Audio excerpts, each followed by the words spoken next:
6:30 report, and this is Tia Mariadi with the news. First, the headlines. The 1989 Commonwealth Heads of Government meeting ended in Kuala Lumpur yesterday. The United States warmly welcomed the news that the Taif conference had reached agreement.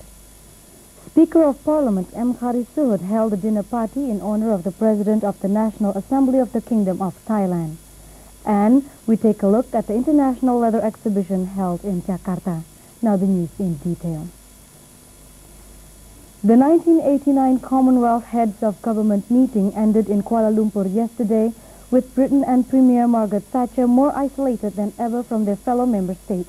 Here's a report. This has been a confused and unsatisfactory summit, in spite of the efforts to put a brave face on it and emphasize the things that have been achieved here. By the end, it had turned into a battle of words between Britain and Canada. Brian Mulrooney used every opportunity today to keep it going. After you've agreed to one statement, it's, I think, rather against British fair play to issue another one. Even at the final session, the business of the separate statement which Britain issued on South Africa and sanctions on Sunday after the main Commonwealth statement had been agreed still rankled, and the alliance between Mr. Mulrooney and Bob Hawke of Australia, who had joined together in attacking Britain, was something Mrs. Thatcher kept a deeply resentful eye on, believing they were just playing to the gallery. It's now clear that the separate statement was issued because of the fury in the British camp that the Commonwealth document didn't include British objections. I thought it absolutely appalling that people who themselves never hesitate to put their viewpoint clearly should object when others do so. It is totally futile and quite wrong. Mr. Mulrooney did the same thing, without any reference to me, and then the chairman said, is anyone else who wishes to complain or comment? Not one other person in that conference of 48 heads of government complained. Not one. State Department spokeswoman Margaret Tutwill said that the United States warmly welcomed the news that the Taif conference had reached agreement. She characterized the peace plan's detractors as negative and unconstructive.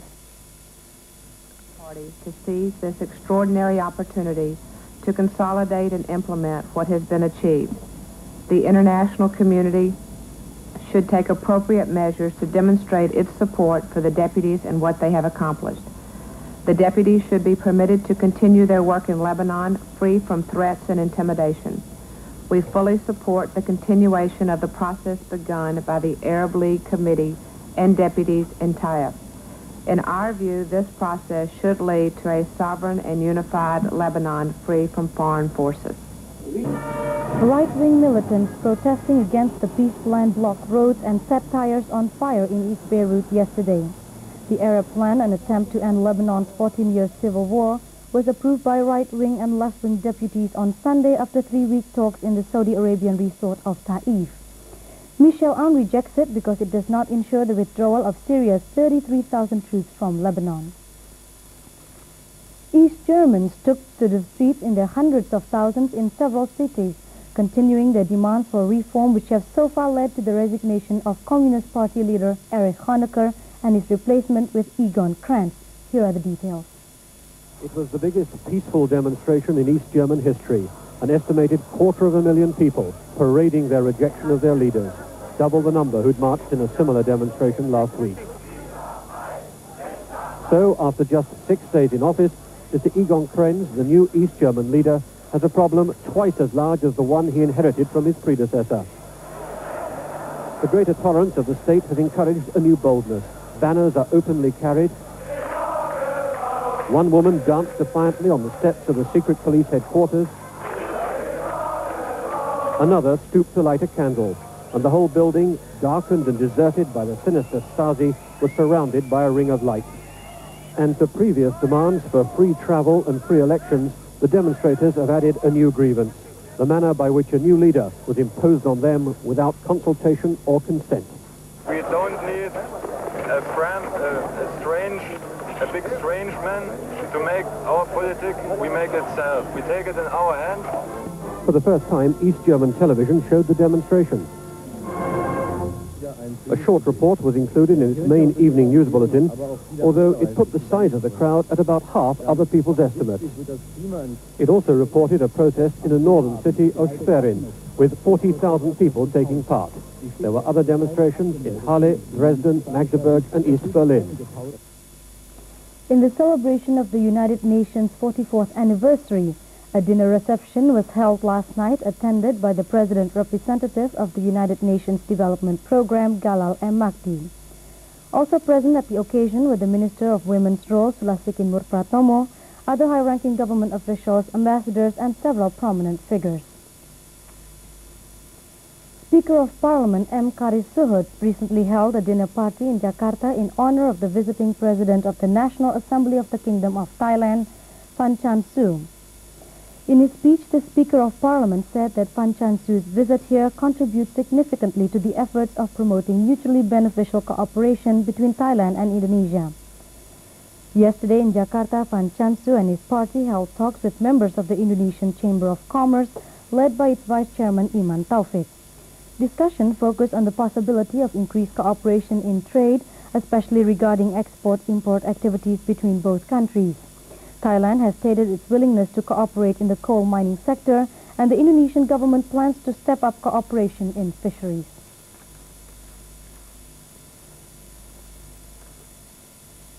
The Indonesian Army Chief of Staff, General Edi Sudrajat, earlier today received a courtesy call from the President of the South Korean National Defense College, NDC, Lieutenant General Chung Man-kil, who was accompanied by a professor of the college, Un In-yang.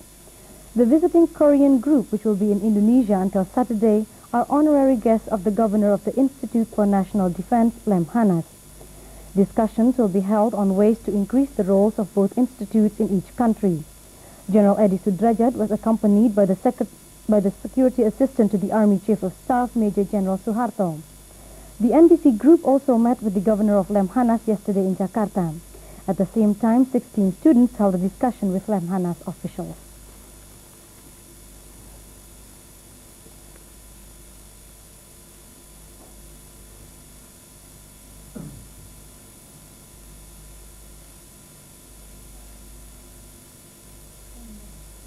Much married sometime actress Sari Gabor, known as Zaza Gabor, was sentenced yesterday to serve 72 hours in jail, perform 120 hours of community service for homeless women, and was fined after being found guilty of assaulting a policeman, driving without a valid license, and having an open container of whiskey in her car.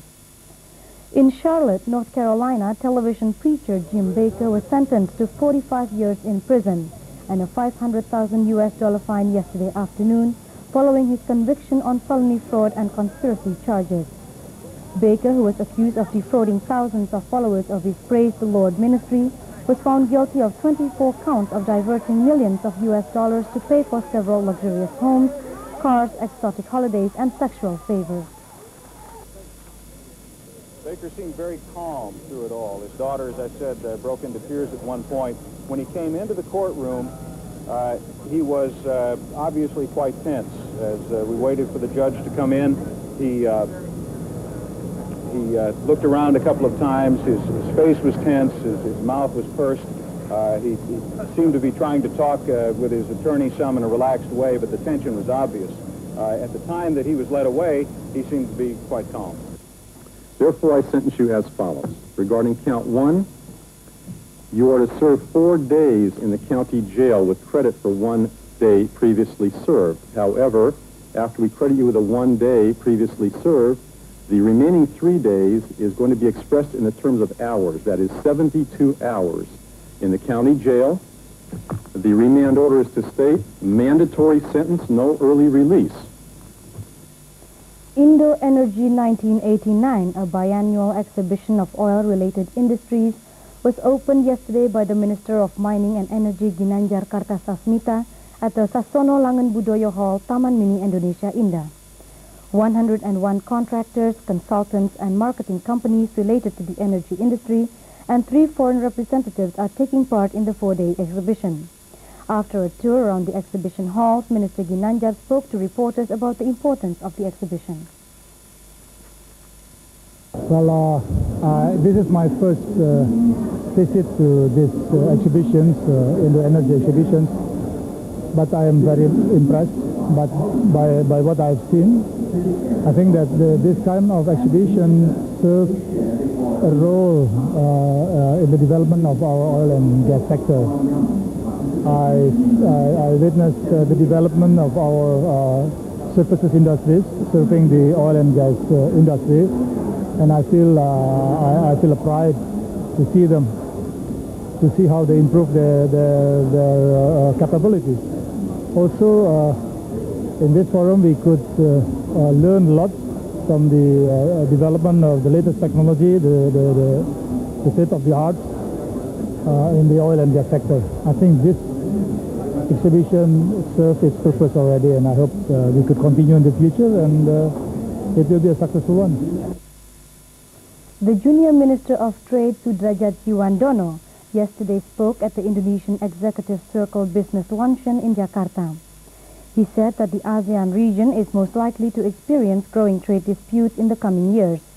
He added that this is partly due to the fact that the region is moving into a more sophisticated level of economic activities and increased complexity in trading activities. Also in Jakarta yesterday, John E. Vonneker, Executive Director of the Paris-based International Herald Tribune, spoke before members of the U.S. Chamber of Commerce. He delivered a speech titled Europe 1992, Challenges for Asian Businesses and the International Press. The projected European global market in 1992, he said, is expected to become an area where all barriers are removed and principles of solidarity applied. Ratification documents on an agreement on the avoidance of double taxation were exchanged yesterday in Jakarta between the Director General of Foreign Economic Relations of the Foreign Ministry, Puji Kuntarso, and the Swiss Ambassador to Indonesia, Bernard Freeman. This was a follow-up to the taxation agreement signed between the two governments in Bern, Switzerland last year. Puji Kuntarso said that the agreement should further improve economic cooperation between Indonesia and Switzerland and encourage more Swiss entrepreneurs to invest in Indonesia.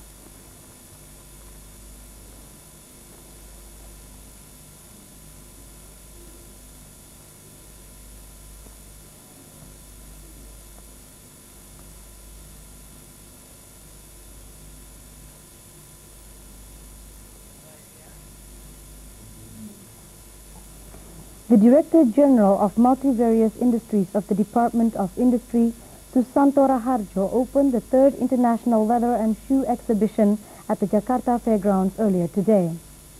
120 foreign and domestic companies are participating in the exhibition organized by Multimedia Promo. The leather industry in Indonesia has shown rapid progress since 1986, when the government prohibited raw leather exports and imposed taxes on exports of semi-processed leather. A source from the Department of Industry said that the revenue from leather product exports last year reached a total of $106 million, which is an increase of 67% as compared to the previous year. And that's the news for tonight. Coming up next, Niken Rahmat will be presenting a report on the national games. And from me, it's good night.